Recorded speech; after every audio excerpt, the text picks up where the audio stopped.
5 জন দুঃসাহসী নারী হ্যাকারের গল্প। ওয়েলকাম বন্ধুরা, বাংলা মিস্ট্রিয়াস ফ্যাক্টসের নতুন আরেকটি পর্বে আপনাদেরকে স্বাগত জানাচ্ছি।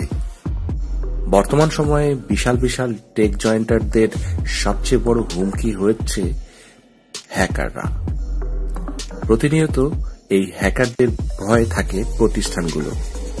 হ্যাকিং থেকে প্রতিষ্ঠানকে রক্ষা করতে নেওয়া হয় নিত্য নতুন প্রযুক্তির সাহায্য এবং এর পেছনে কাজ করে হাজার হাজার মাথাওয়ালা প্রযুক্তির বিশেষজ্ঞ।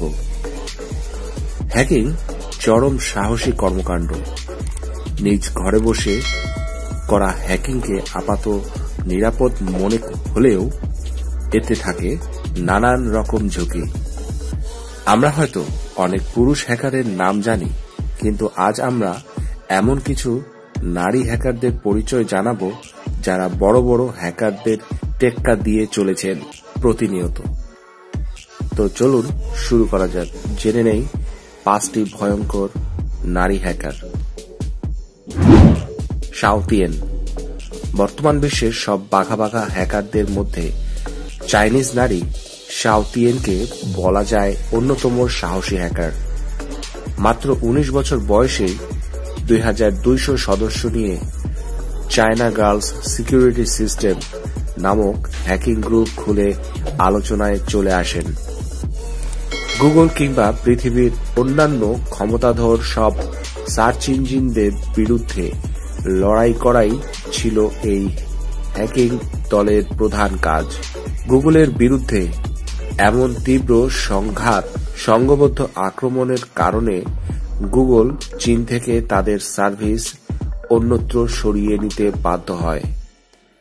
সাহসী এই নারী হ্যাকার অত্যন্ত রূপবতীও হওয়ায় হ্যাকারের চেয়ে মডেল হিসেবেই নিজেকে পরিচিত দিতে বেশি স্বাচ্ছন্দ্য বোধ করেন।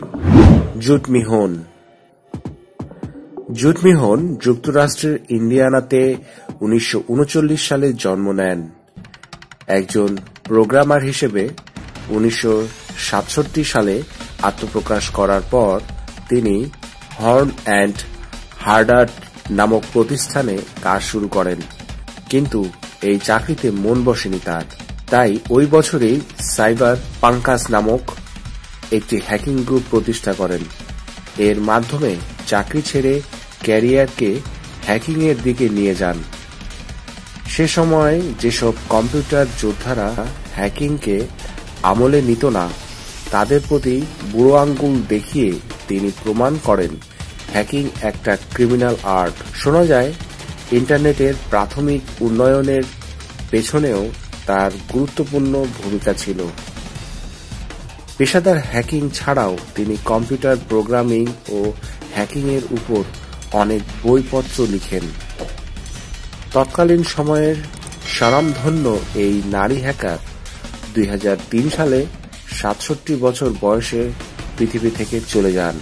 মারা যাওয়ার আগে তিনি হ্যাকারদের উদ্দেশ্যে বলে যাওয়া তার বিখ্যাত উক্তি, হ্যাকিং হচ্ছে তোমার সরকার, আইপি সার্ভার, তোমার ব্যক্তিগত অথবা ফিজিক্স এর সীমা অতিক্রম করার একটি চতুর প্রতারণা।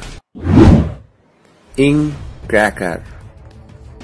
ইং ক্র্যাকার হ্যাকিং প্রশিক্ষক হিসেবেই সুপরিচিত।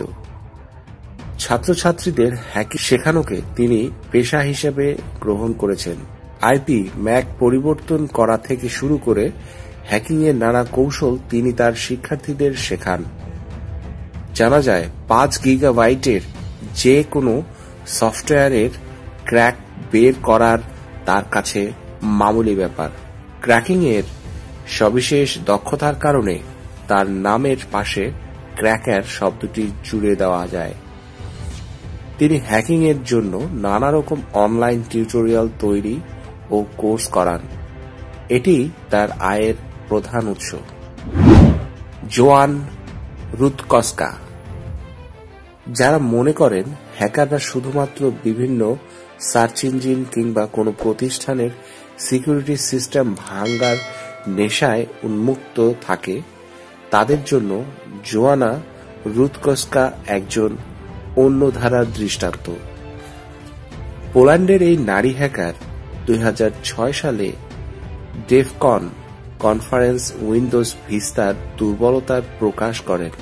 ভিস্তা কার্নেল মেকানিজম নামক পদ্ধতির মাধ্যমে উইন্ডোজ ভিস্তার চরম দুর্বলতার কথা তুলে ধরেন তিনি। এছাড়াও তিনি ব্লুপিল নামক একটি প্রক্রিয়া আবিষ্কার করেন যা একটা চলন্ত অপারেটিং সিস্টেমও অনায়াসে ভার্চুয়াল মেশিন চালাতে পারে। বিভিন্ন সেমিনারে বক্তৃতা দেওয়ার সময় তিনি বলেন, নিজেকে আমি অপারেটিং সিস্টেম সিকিউরিটির অফিসার ভাবতে পছন্দ করি।